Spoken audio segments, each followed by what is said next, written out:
Assalamualaikum. Halo semuanya, kali ini kita akan membahas tentang perundungan.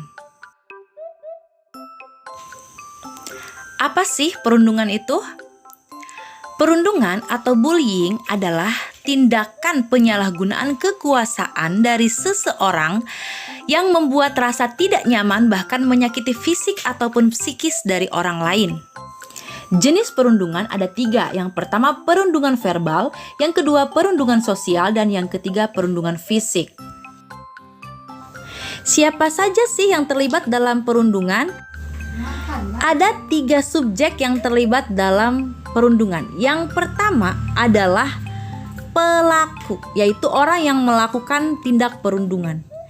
Yang kedua adalah korban, yaitu orang yang dirundung. Dan yang terakhir adalah bystander, yaitu orang yang menyaksikan perundungan tapi tidak melakukan tindakan apapun.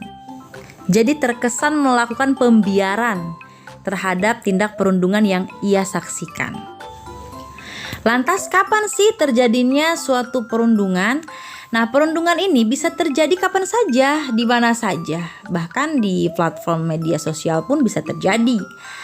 Nah, suatu tindakan disebut sebagai perundungan jika tindakan tersebut menimbulkan rasa tidak nyaman atau melukai atau menyakiti, baik itu fisik ataupun psikis dari seseorang atas tindakan tersebut.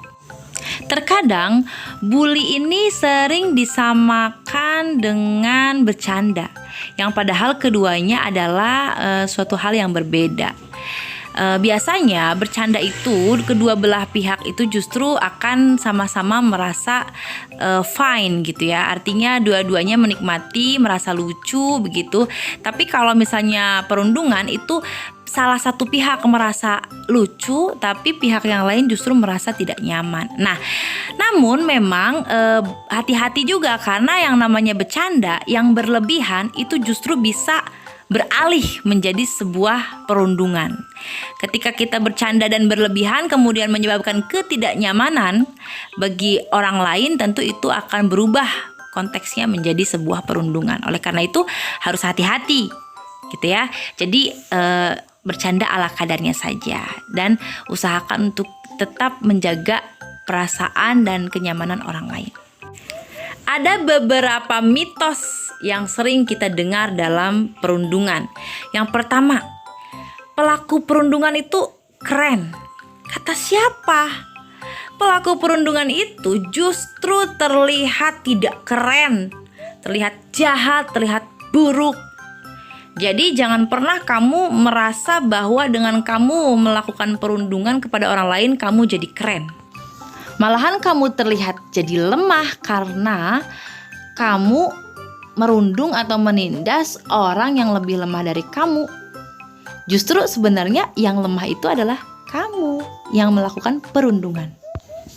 Mitos kedua, perundungan bisa memperkuat mental.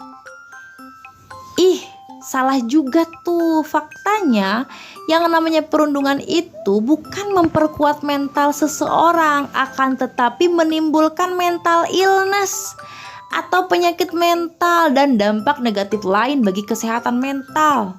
Banyak orang yang gara-gara dibully atau dirundung malah justru akhirnya depresi dan lain sebagainya. Itu justru bukan memperkuat mental, malah menurunkan mental seseorang.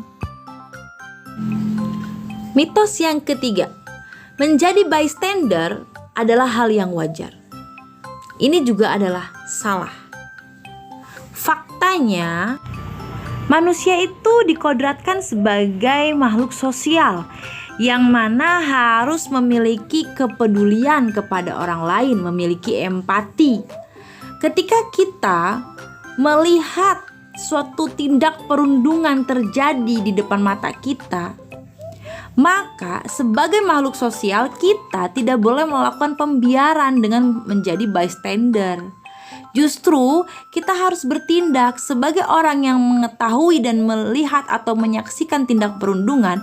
Kita harus bertindak dengan cara menolong korban yang mengalami perundungan. Jika kita menjadi bystander yang hanya membiarkan saja peristiwa perundungan yang kita saksikan, maka kita secara tidak langsung sama dengan pelaku. Karena kita seolah-olah menyetujui dan membenarkan tindak perundungan yang dilakukan oleh pelaku. Jadi sebaiknya kita harus melaporkan atau membantu korban yang sedang dirundung. Jangan dibiarin aja. So, jangan biarkan perundungan terjadi di sekitar kita. Kita ciptakan lingkungan yang ramah, aman, dan toleran terhadap berbagai perbedaan untuk meraih keselamatan dan kebahagiaan. Mari lebih aktif untuk mencegah tindak perundungan. Karena menurut Ki Hajar Dewantara, tujuan kita adalah selamat dan bahagia. Bagaimana caranya kita bisa selamat dan bahagia?